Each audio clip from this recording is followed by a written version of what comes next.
안녕하세요. 6월 28일 금요일 아침입니다. 말씀과 함께 새롭게 오는 소망의 아침을 시작하겠습니다. 토미 테니는 주님 손길을 떠나서는 어떤 비전도, 어떤 계획도, 어떤 소망도 성취될 수 없다라고 이야기합니다. 열왕기상 11장 26절로 43절까지 말씀을 본문으로 하여 배교와 불순종에 대한 심판, 새로운 소망의 시작이라고 하는 주제로 함께 은혜를 나누기를 원합니다. 솔로몬은 40년간 이스라엘을 다스렸는데 그의 생애를 통해 두 가지 교훈을 얻을 수 있습니다. 첫째, 은혜로 모든 것을 누렸지만 결국 인생은 유한하다는 것입니다. 권력, 지혜, 부등, 사람이 바라는 것은 다 가져도 그것이 참 평안을 가져다 주지는 않습니다. 둘째, 하나님 백성의 삶에는 더 위대한 솔로몬이 필요하다는 것입니다. 그분은 강하고 지혜롭고 위대하며 겸손한 왕이시며 솔로몬보다 크신 예수 그리스도입니다. 하나님은 세상을 주관하십니다. 하나님은 죄로 오염된 세상에서 당신의 백성만을 돌보시는 것이 아니라 세상의 모든 것을 주관하십니다. 하나님은 아끼기도 하시고 처벌하기도 하십니다. 하나님이 당신을 강하게 드러내실 때 성도들은 그분의 말씀을 피할 수 없으며 대적할 수 없습니다. 솔로몬은 강력한 통일 왕국을 구축했지만 죄의 결과로 주어진 처벌은 피할 수 없습니다. 솔로몬이 여로보암을 죽이려 했던 시도도 왕국의 분열을 막을 수는 없었습니다. 본문은 하나님 말씀의 위엄을 드러냅니다. 솔로몬에게 주어졌던 말씀은 선지자 입을 통해 반복됩니다. 그리고 그 말씀은 흔들림 없는 기준인 모세 언약을 제시합니다. 이러한 변함없는 하나님의 말씀은 성도들에게 붙잡을 수 있는 소망이 되며 동시에 위엄 있는 심판의 말씀이 됩니다. 그러나 하나님은 무자비하지 않으십니다. 하나님은 이미 솔로몬에게 반복해서 다윗을 따르라고 말씀하셨으며 여로보암에게도 다윗을 모델로 제시해 주셨습니다. 그리고 심판의 순간에도 다윗 언약을 기억하시며 왕가의 보존을 말씀하신 약속을 이어가십니다. 따라서 성도들은 일상의 삶에서 하나님이 주신 기회를 누리고 감사해야 합니다. 그 삶이 솔로몬의 삶처럼 화려할 필요는 없습니다.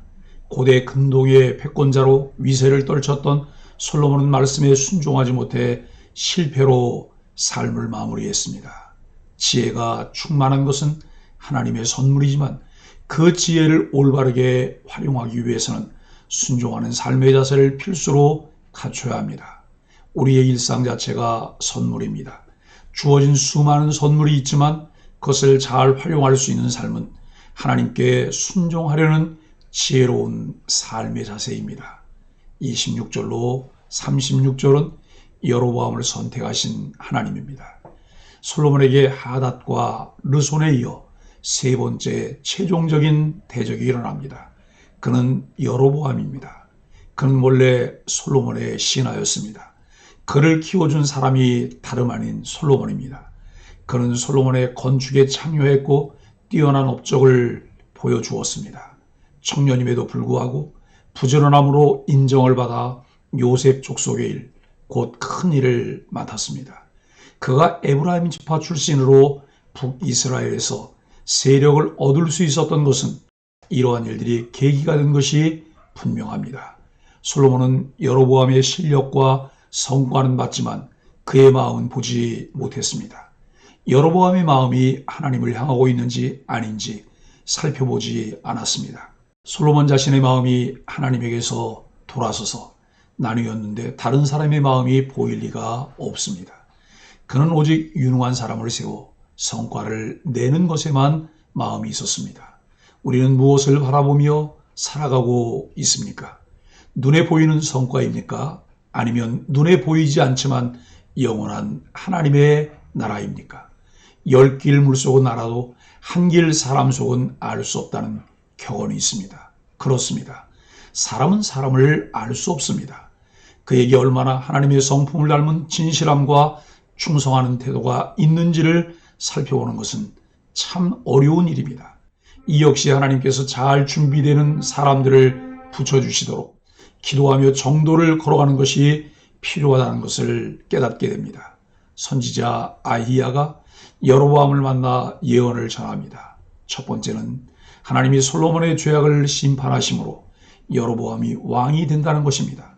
그런데 이는 여로보암도 솔로몬의 죄를 따라간다면 심판을 받을 것이라는 경고입니다. 반대로 다윗의 길을 간다면 하나님이 다윗에게 약속하신 복을 받을 것이라고 예언합니다. 여로보암은 솔로몬을 본받지 말고 다윗을 본받는 왕이 되어야 한다는 말씀입니다. 그것이 하나님이 그를 세우신 목적이며 그가 복을 누릴 수 있는 방법입니다. 아히야가 전한 두 번째 예언은 하나님이 다윗을 버리지 않으신다는 것입니다. 이 말씀의 의미가 무엇인가를 잘 생각해야 합니다. 언약에 신실하신 하나님께서 솔로몬이 언약을 어겨 그를 심판하시지만 하나님은 변함없이 신실하시다는 사실입니다. 그래서 솔로몬의 범죄로 인해 이스라엘과 다윗의 집을 심판하시지만 예루살렘에서 다윗의 등불이 꺼지지 않게 하신다고 말씀하십니다. 이 약속은 다윗의 자손으로 오시는 예수님을 통해 궁극적으로 이루어집니다.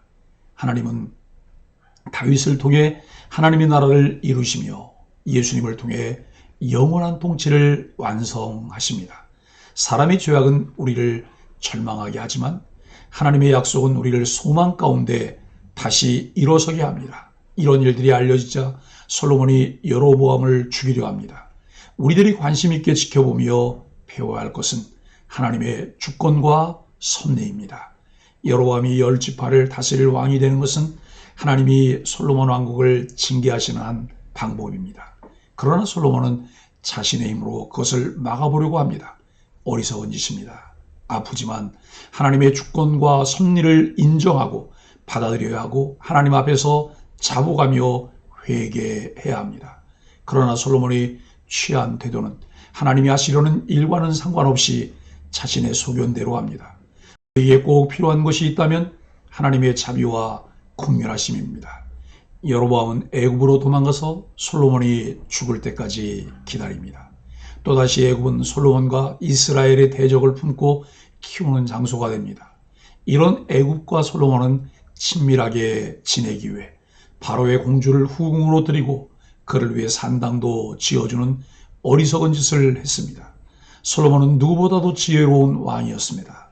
참된 지혜는 여호와를 경외하는 것인데 그에게 주어진 지혜를 바르게 사용하지 못하여 주의 앞에서 아무짝에도 쓸모없는 것이 되었습니다.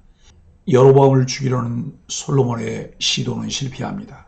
하나님의 계획을 취소시킬 만한 능력은 그 누구에게도 없습니다. 하나님이 함께 하시면 어느 누구도 그를 막을 수 없으며 해할 수 없습니다. 우리는 오늘도 물어야 합니다. 하나님의 뜻이 무엇인지, 하나님이 하시려는 일들이 무엇인지. 사랑하는 소망의 가족 여러분, 하나님의 심판은 확정되었고 솔로몬은 그 징벌을 피할 수 없습니다. 이스라엘은 이제 끔찍한 죄악과 분열과 고통의 시대로 접어듭니다. 솔로몬은 위대한 하나님의 사람이었습니다. 그러나 말년에 보여준 모습은 너무나 실망스럽습니다. 하나님의 말씀에 불순종하고 많은 아내를 두었고 우상숭배를 용인했으며 스스로 우상숭배자가 되었습니다. 실망의 연속입니다. 아무리 훌륭한 사람이라도 실망을 피할 수 없습니다. 사람을 보면 실망합니다. 그러나 하나님은 우리를 실망시키지 않으십니다. 북이스라엘, 남유다, 분열된 이스라엘을 보면서 마치 모든 정통성이 북이스라엘에 있는 것 같이 보이지만 다윗에게 주셨던 언약은 초라해 보이는 남유다를 통해 이루십니다.